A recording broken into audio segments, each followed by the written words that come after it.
Cricket ಅಂದ್ರೆ gentlemen game ಅನ್ನೋದು ಎಲ್ಲರಿಗೂ ಗೊತ್ತಿರೋ ವಿಚಾರನೇ. ಲಾಸ್ಟ್ ಬಾಲ್ ವರೆಗೂ ಯಾರು ಗೆಲ್ತಾರೆ ಸೋಲ್ತಾರೆ ಅನ್ನೋದನ್ನ ಡಿಸೈಡ್ ಮಾಡೋಕ್ಕಾಗಲ್ಲ. IPL ಅಂತೂ ವಿಶ್ವದ ಅತ್ಯಂತ ಶ್ರೀಮಂತ ಲೀಗ್. ಇಲ್ಲೇನಿದ್ರು ಕೋಟಿಗಳ ಲೆಕ್ಕದಲ್ಲೇ ಬಿಸ್ನೆಸ್. ಹೀಗಾಗಿ ಓಡೋ ಕುದುರೆಗೆ ಬಂಗಾರದ ಬೆಲೆ ಅಂತಾರಲ್ಲ, ಹಾಗೆ ಮೈದಾನದಲ್ಲಿ ಪರಾಕ್ರಮ ತೋರುವ ಆಟಗಾರನಿಗೆ ಚಿನ್ನಕ್ಕಿಂತಲೂ ಜಾಸ್ತಿನೇ ಬೆಲೆ ಇದೆ. ಹೀಗಾಗಿ 2024ರ IPL ಹರಾಜಿಗೂ ಮುನ್ನ ಒಂದಷ್ಟು ಸ್ಟಾರ್ ಆಟಗಾರರನ್ನ ಆಯಾ ಫ್ರಾಂಚೈಸಿಗಳು ಹೆಚ್ಚೆಚ್ಚು ಹಣ ಕೊಟ್ಟು ತಮ್ಮ ತಂಡದಲ್ಲೇ ಉಳಿಸಿಕೊಂಡಿದ್ರು. ಮತ್ತೊಂದಷ್ಟು ಪ್ಲೇಯರ್ಸ್ ನ ಕೋಟಿಗಳ ಲೆಕ್ಕದಲ್ಲಿ ಹಣ ಸುರಿದು ತಮ್ಮ ಟೀಮ್ಗೆ ಸೇರಿಸಿಕೊಂಡಿದ್ರು. ಆದ್ರೆ ಈ ಸೀಸನ್ ನಲ್ಲಿ ಕೆಲ ಪ್ರತಿಭಾವಂತ ಕ್ರಿಕೆಟಿಗರೇ ಮುಗ್ಗರಿಸಿದ್ದಾರೆ. ತಂಡಕ್ಕಾಗಿ ಅಲ್ಲದಿದ್ರು ವೈಯಕ್ತಿಕವಾಗಿಯೂ ಅಟ್ಟ ಫ್ಲಾಪ್ ಆಗಿದ್ದಾರೆ. ತಾವು ಸೋಲದ್ರ ಜೊತೆಗೆ ತಂಡವನ್ನು ಸೋಲಿಸಿದ್ದಾರೆ. ಹೀಗಾಗಿ ನೆಕ್ಸ್ಟ್ ಸೀಸನ್ಗೆ ಇಂಥ ಕೆಲ ಆಟಗಾರರಿಗೆ ಗುಡ್ ಬೈ ಹೇಳಲು ಫ್ರಾಂಚೈಸಿಗಳು ತೀರ್ಮಾನ ಮಾಡಿವೆ. ಈ ಲಿಸ್ಟ್ ನಲ್ಲಿ ಯಾರೆಲ್ಲ ಇದ್ದಾರೆ ಅನ್ನೋದನ್ನ ಹೇಳ್ತಾ ಹೋಗ್ತೇನೆ ನೋಡಿ. Glenn Maxwell, royal challengers Bengaluru. IPL season 17 ನಲ್ಲಿ ಯಾರಾದ್ರೂ ಕಂಪ್ಲೀಟ್ ಫೇಲ್ಯೂರ್ ಆಗಿದ್ದಾರೆ ಅಂದ್ರೆ ಅದು ಗ್ಲೆನ್ ಮ್ಯಾಕ್ಸ್ವೆಲ್. ಈ ಆಸ್ಟ್ರೇಲಿಯಾದ ಆಲ್ರೌಂಡರ್ ಅಟ್ಟರ್ ಫ್ಲಾಪ್ ಪ್ರದರ್ಶನ ನೀಡಿದ್ದಾರೆ. ಈ ಋತುವಿನಲ್ಲಿ ಅವರು ಒಂದೇ ಒಂದು ಅರ್ಧ ಶತಕವನ್ನು ಕೂಡ ಗಳಿಸಿಲ್ಲ. ಮ್ಯಾಕ್ಸಿಗೆ RCB ಬರೋಬ್ಬರಿ 14.25 ಕೋಟಿ ರೂಪಾಯಿಗಳನ್ನ ಕೊಟ್ಟಿದೆ. ಆದ್ರೆ ಈ ಆವೃತ್ತಿಯಲ್ಲಿ 10 ಪಂದ್ಯಗಳನ್ನು ಆಡಿ ಅವರು ಕೇವಲ 52 ರನ್ಗಳನ್ನ ಮಾತ್ರ ಗಳಿಸಿದ್ದಾರೆ. 28 ರನ್ಗಳೇ ಹೈಯೆಸ್ಟ್ ಸ್ಕೋರ್. ಹಾಗೆ 10 ಪಂದ್ಯಗಳಿಂದ 6 ವಿಕೆಟ್ ಕಿತ್ತಿದ್ದಾರೆ. Alzarri Joseph, royal challengers Bengaluru. West Indies bowler Alzarri Joseph ಅವರನ್ನ RCB ಟೀಮ್ ಬರೋಬ್ಬರಿ 11.5 ಕೋಟಿ ರೂಪಾಯಿಗೆ ತಂಡಕ್ಕೆ ಕರೆದುಕೊಂಡಿತ್ತು. ಬೌಲಿಂಗ್ ಅಸ್ತ್ರ ಆಗ್ತಾರೆ ಅನ್ಕೊಂಡಿದ್ರು. ಆದ್ರೆ ಜೋಸೆಫ್ ಬರೀ ಫ್ಲಾಪ್ ಶೋ ತೋರಿಸಿದ್ರು. 3 ಪಂದ್ಯಗಳನ್ನು ಆಡಿ ಒಂದೇ ಒಂದು ವಿಕೆಟ್ ಪಡೆದಿದ್ರು. ಅವರ ಎಕಾನಮಿ 11.89 ಆಗಿದೆ ಎಂಬುದೇ ಗಮನಾರ್ಹ. Deepak Chahar, Chennai super Kings. ಚೆನ್ನೈನ ಬೌಲರ್ ದೀಪಕ್ ಚಹರ್ ಮೇಲೆ ತಂಡ ಸಾಕಷ್ಟು ನಿರೀಕ್ಷೆ ಇಟ್ಟುಕೊಂಡಿತ್ತು. ಆದ್ರೆ ಗಾಯದಿಂದಾಗಿ IPL ನ ದ್ವಿತೀಯಾರ್ಧದಲ್ಲಿ ಅನೇಕ ಪಂದ್ಯಗಳಿಂದ ಹೊರಗುಳಿದಿದ್ರು. ಆಡಿದ ಮೊದಲಾರ್ಧದ ಪಂದ್ಯಗಳಲ್ಲೂ ಹೆಚ್ಚು ಪ್ರಭಾವ ಬೀರಲೇ ಇಲ್ಲ. ಆಡಿರುವ 8 ಪಂದ್ಯಗಳಲ್ಲಿ ಕೇವಲ 5 ವಿಕೆಟ್ ಮಾತ್ರ ಪಡೆದಿದ್ದಾರೆ.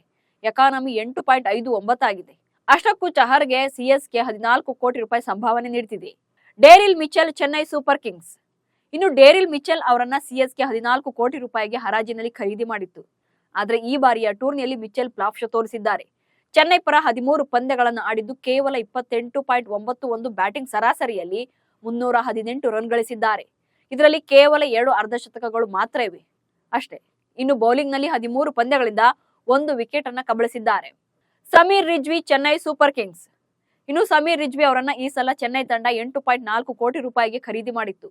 ಈ ಮೂಲಕ ರಿಜ್ವಿ ಅತಿ ಹೆಚ್ಚು ಸಂಭಾವನೆ ಪಡೆಯುವ ಅನ್ಕ್ಯಾಪ್ಡ್ ಆಟಗಾರರಾಗಿದ್ರು. ಆದ್ರೆ ಅವರ ಮೇಲೆ ಇಟ್ಟಿದ್ದ ಅಪಾರ ನಿರೀಕ್ಷೆಗಳನ್ನ ಹುಸಿಯಾಗಿಸಿದೆ.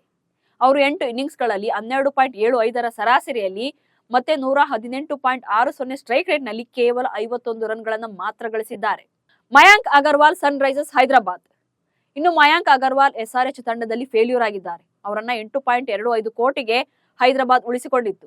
ಅಗರ್ವಾಲ್ ಅವರು ಆಡಿದ 4 ಪಂದ್ಯಗಳಲ್ಲಿ 16ರ ಬ್ಯಾಟಿಂಗ್ ಸರಾಸರಿ ಮತ್ತು 112.28ರ ಸ್ಟ್ರೈಕ್ ರೇಟ್ ನಲ್ಲಿ 64 ರನ್ ಅಷ್ಟೇ ಗಳಿಸಿದ್ದಾರೆ. Shimron Hetmyer, Rajasthan royals. Rajasthan royals 8.5 crore ರೂಪಾಯಿ ಕೊಟ್ಟು ಶಿಮ್ರಾನ್ ಹೆಟ್ಮೇಯರ್ ಅವರನ್ನ ಉಳಿಸಿಕೊಂಡಿತ್ತು. ಒಂದು ಪಂದ್ಯದಲ್ಲಿ RRಗೆ ಜಯ ತಂದು ಕೊಟ್ಟ ಈ ಕ್ರಿಕೆಟಿಗ ಉಳಿದ ಪಂದ್ಯಗಳಲ್ಲಿ ಉತ್ತಮ ಪ್ರದರ್ಶನ ನೀಡಲೇ ಇಲ್ಲ. ವಾಸ್ತವವಾಗಿ ಅವರಿಗೆ ಬ್ಯಾಟಿಂಗ್ ಮಾಡಕ್ಕೆ ಹೆಚ್ಚಿನ ಅವಕಾಶಗಳು ಕೂಡ ಸಿಗಲಿಲ್ಲ. ಹಾಗಂತ ಸಿಕ್ಕ ಅವಕಾಶಗಳಲ್ಲಿ ಹೆಚ್ಚು ಪ್ರಭಾವವನ್ನ ಕೂಡ ಬೀರಲೇ ಇಲ್ಲ. ಆಡಿದ 11 ಪಂದ್ಯಗಳಲ್ಲಿ 27.67 ಸರಾಸರಿಯಲ್ಲಿ 109 ರನ್ ಅಷ್ಟೇ ಗಳಿಸಿದ್ದಾರೆ. ಹೆನ್ರಿಚ್ ನೋಕಿಯಾ, ಡೆಲ್ಲಿ ಕ್ಯಾಪಿಟಲ್ಸ್. ಹೆನ್ರಿಚ್ ನೋಕಿಯಾ IPL 2024ರಲ್ಲಿ ಕಂಪ್ಲೀಟ್ ವಿಫಲರಾಗಿದ್ದಾರೆ. ಡೆಲ್ಲಿ ಕ್ಯಾಪಿಟಲ್ಸ್ ಅವರನ್ನ 6.5 ಕೋಟಿ ರೂಪಾಯಿಗೆ ಉಳಿಸಿಕೊಂಡಿತ್ತು. ಆದ್ರೆ ಈ ಸ್ಟಾರ್ ಬೌಲರ್ ಹೆಚ್ಚು ಪ್ರಭಾವಿತರಾಗಲೇ ಇಲ್ಲ.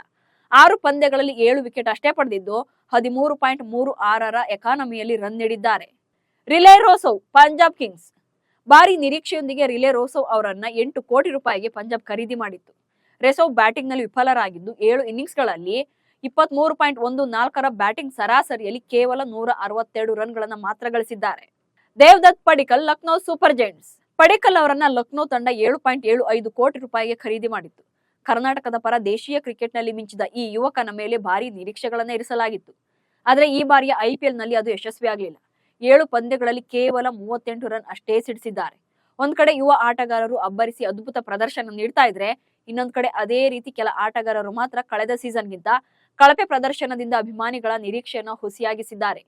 ಹಾಗೆ ಇಶಾನ್ ಕಿಶನ್, ಅಜಿಂಕ್ಯ ರಹಾನೆ, ರೋಹಿತ್ ಶರ್ಮಾ, ಹಾರ್ದಿಕ್ ಪಾಂಡ್ಯರಂತಹ ಸ್ಟಾರ್ ಪ್ಲೇಯರ್ಸ್ ಕೂಡ ಈ ಸಲ ಕೈ ಕೊಟ್ಟಿರೋದು ವಿಶೇಷ.